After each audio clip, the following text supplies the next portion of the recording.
Yo les gars, c'est c'est GZ, on GZ. espère que vous allez bien. Aujourd'hui, on se une vidéo pour parler de la société de consommation. Vous avez fait un sujet sur notre Discord pour parler de ça. D'ailleurs, le Discord sera en description. On perd pas plus de temps, on commence. Exactement. On va faire plusieurs points sur le sujet de consommation parce que c'est vraiment vaste le sujet de consommation. On va parler du premier point qui est la consommation responsable. Donc dis-nous en plus, Julius. Par exemple, quand on dit société de consommation, on dit acheter, manger, vendre et tout ça. C'est des grosses entreprises qui On ont consomme. énormément de bénéfices et tout ça. Et qui sont pas toujours très respectueux au niveau des environnements. Du coup, il y a certaines entreprises qui ont pris des décisions pour agir, chacun à son échelle bien sûr, par exemple en triant, par exemple en consommant bio ou autre par exemple. Imaginez que à peu près la moitié des Français consomment quelque chose qui sentent responsable, qui est un produit local et qui consomme moins, parce que parfois on achète des trucs et on jette énormément de nourriture qu'on n'a pas consommé, tu vois.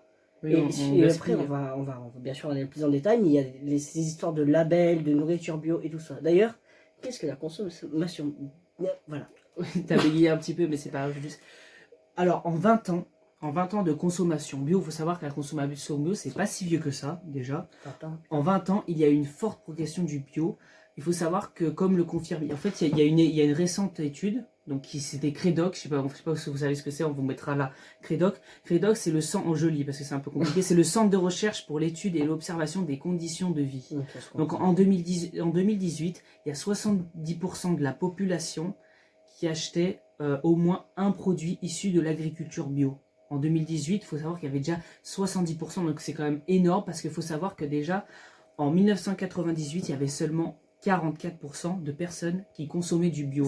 Donc en 10 ans, il faut savoir qu'il y a 26% en plus de personnes qui consomment du bio. Donc c'est vraiment une évolution. Après, dans 10 ans, on espère être encore plus, parce que le bio, ça nous rapporte plein de choses. D'ailleurs, dis-nous un peu, explique-nous les labels bio. Alors, les labels bio, en fait, ce sont des produits, par exemple, on peut dire la mandarine du coin, biologie déjà. Voilà. Wow, quand vous achetez, ça a bougé. Ouais, quand vous achetez des fruits, par exemple, vous avez une étiquette. Ouais, exactement. Alors, ces étiquettes, souvent, c'est pour Cadbury. Des fois, c'est la marque déjà. C'est pour ranger les fruits, c'est pour les trier, tout ça en fonction de leur taille, leur goût, leur poids, leur couleur. Et aussi les types de fruits, parce qu'on peut avoir différentes espèces. Si on part plutôt des fruits spécifiques, certains produits, donc on va prendre des fruits, c'est vraiment un exemple. C'est l'agriculture biologique, donc. L'agriculture biologique, c'est AB. On vous mettra le logo qui apparaîtra juste ici. Donc c'est un label qui est européen, donc en fait. C'est vert et blanc, je crois. Vert et blanc, c'est vert et blanc, oui. C'est vert et blanc, donc on vous le mettra ici. Mais il y a plusieurs labels qui existent comme ça. Il faut savoir qu'il y a aussi pour l'Europe, il y a un label qui s'appelle Eurofeuille. C'est Made in Europe. Existe, voilà. Il y a aussi le Made in France. Ouais. C'est un label français. Et les labels, ça garantit le mode de production et pour dire que ça respecte l'environnement. Parce qu'il y a beaucoup de fruits et légumes qui sont pas respectés. Par exemple, ils mettent beaucoup de produits chimiques, d'insecticides pour les animaux. Et ça, c'est peut-être pour enlever les insectes et tout, mais pour nous, pour notre santé, c'est vraiment pas bon. Il y a beaucoup de produits qui sont cancérigènes. J'enchaîne, par exemple, il y a justement des cancers, des malformations à la naissance, des malformations cardiaques. Pour les enfants, il y a eu des histoires beaucoup comme ça. Et tout ça, c'est vraiment très dangereux. Ce sont des choses qui altèrent carrément. Et les produits bio, ils ont pas ça. Exactement, ce sont des trucs qui sont vraiment respectés, les normes à la lettre près, ils font tout pour que la personne qui mange ça et que aussi le parcours du produit. Déjà dans AB, on dit souvent AB protégé parce que c'est vraiment les fruits qui sont protégés, qui sont cultivés. Donc, donc du coup en fait j'enchaîne parce que ça a vraiment un lien. C'est un lien tout. Le AB c'est quand on consomme aussi, on peut consommer dans notre région, ça s'appelle comment? Oui, il y a la consommation biologique comme on vous a dit déjà, il y a la consommation collaborative. Donc ça c'est vraiment vaste, on va vous expliquer un peu, on va vous réduire un peu le sujet parce qu'il est vraiment compliqué ce sujet. Donc il faut savoir que déjà... Quoi? Rien, continue. Donc il y a apparu une crise économique en 2008, donc tout le monde en a entendu parler pour ceux qui étaient nés, parce que s'il y a des 2009 qui regardent la vidéo, ils vont là. Donc en fait, qu'est-ce que la consommation collaborative? Donc en fait, faut savoir que... non, en gros c'est vraiment acheter proche. Votre marchand j'ai fait deux journaux, les marchands de fruits et légumes du coin, il favorisera les agriculteurs proches et justement par rapport, alors là c'est pas marqué, mais surtout le déplacement des produits, ça génère des carbones, ça vous savez, par rapport au réchauffement climatique. D'ailleurs on a fait une vidéo là-dessus, allez voir, si jamais. Si vous savez pas, renseignez-vous. Voilà, bref. Et aussi, du coup, ça augmente le réchauffement climatique et j'ai toujours pas fini ma phrase. non, mais aussi pour parler de ça, il faut savoir qu'il y a 9 Français sur 10 qui déclarent avoir déjà réalisé au moins une fois une pratique de consommation collaborative, que ce soit du covoiturage, du prêt de matériel de bricolage, de la location de logement entre particuliers. Et bah ça je suis un peu idiot parce que moi, dans le mode consommation, je suis toujours en mode manger. J'avais complètement oublié le covoiturage. Non, ça peut être plein de choses. C'est pas la même. C'est pas manger. Et en fait, il faut savoir que ces nouveaux modes de consommation, ils privilégient le partage et l'essence des services entre particuliers. C'est pour préserver l'environnement. Voilà, c'est pour préserver l'environnement. Et c'est une opportunité aux consommateurs de faire beaucoup d'économies aussi. Exactement. De louer, ça coûte beaucoup moins cher. Prenons un Uber par exemple. Et du coup, ça revient un peu à la biologie parce que c'est quand même pour préserver l'environnement, comme la biologie qui est fait aussi pour préserver les aliments et l'environnement. Du coup, tout a un lien. Et dans tous les cas, c'est de la consommation. Donc, comme on dira dans le titre de la vidéo, de toute façon. Du coup, en fait, en gros, tout ça, vraiment, ça a pris une ampleur qui est grandissante aujourd'hui. Vous le savez, il y a des centaines d'entreprises qui font j'ai oublié le nom, la consommation collaborative. Exemple, c'est grâce surtout, c'est logique, grâce à la naissance Internet. d'Internet, qui a été fait en 2000. Non, Internet, c'est à partir. Non, c'est pas vraiment 2000, Internet, c'est largement avant. Mais juste que c'est. Oui, mais qui s'est vraiment amélioré à un stade où on peut. Non, moi je pense surtout c'est On vous fera une vidéo d'ailleurs, on va parler de l'histoire d'Internet ou un truc comme ça. Une histoire un peu vaste où on parlera soit des téléphones, on vous fera déjà une histoire sur ça. C'est sûr, on en avait déjà parlé. Voilà, l'évolution technologique, on vous fera une vidéo sur ça.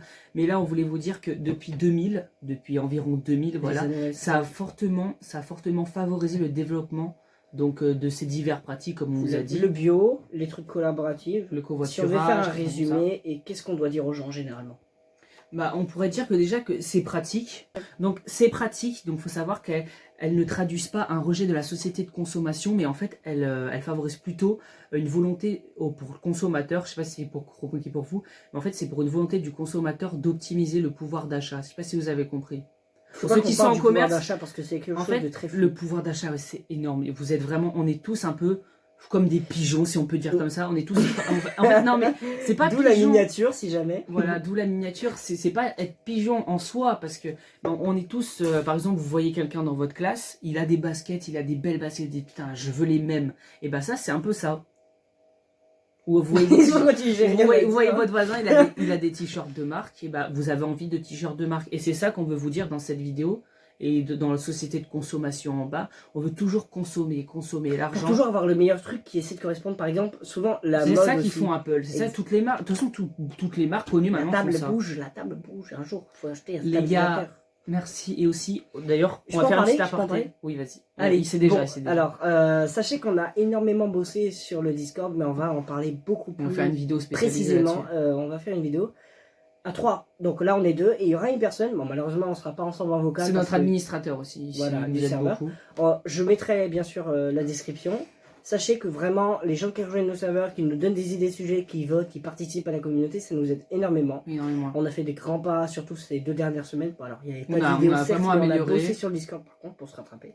Allez vraiment jeter un coup d'œil, je vous jure que ça vaut la peine. Et aussi, voilà, les gars, n'hésitez pas à aller voir notre Tipeee, pour nous aider. YouTube et Tipeee, je crois. Ou Tipeee. Non, c'est Tipeee Stream, Tipeee. Non, mais il y a Tipeee Stream, Tipeee normal, c'est pareil. Ah ouais, donc n'hésitez pas, on vous mettra le lien en description d'aller voir notre Tipeee, ça nous soutiendrait énormément.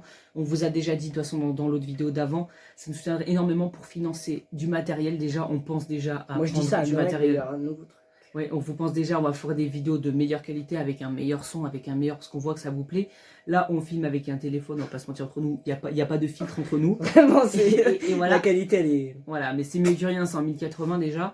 Et on va essayer de vous filmer vraiment en meilleur. On veut que vous ayez des vidéos de qualité. C'est quelque chose qui soit vraiment agréable à regarder, que vous compreniez le sujet de quoi on parle. Par exemple, on a peut-être été un peu flou sur le sujet de consommation, mais si jamais vous comprenez mal, posez-nous des questions, on essaiera de vous en commentaire ou autre, et venez sur le Discord. Et d'ailleurs, dans notre Discord, on vous demande des sujets de vidéos. Exact. Donc vous pouvez nous inspirer de sujets de vidéos, après on les triera, on verra ce qu'on fait. Et souvent, vous nous donnez des sujets de vidéos et on pourra en faire un sondage entre 2 sujets de vidéos qu'on a choisis, que vous nous avez donnés. Voilà, on a déjà fait des sondages, d'ailleurs cette vidéo elle est tombée dans un sondage, donc c'est pour ça qu'on l'a fait d'ailleurs. Et donc n'hésitez pas à rejoindre notre Discord pour plus participer à la communauté J2Z. On va pas s'étendre plus longtemps sur ce sujet, on fera une vidéo spéciale. Je peux dire un dernier truc qui est vraiment ultra cool pour le Discord. Oui, je refais le bug comme dans l'autre vidéo. En gros, il nous reste vraiment très peu de membres et on pourra partir, on sera dans le Explorer de Discord, le truc loup tout en bas, voilà, bref. Donc les gars, on espère que cette vidéo vous a plu. N'hésitez pas à vous abonner à la chaîne. On se retrouve bientôt pour une prochaine vidéo. N'hésitez pas à lâcher un like. Ciao les gars. Peace.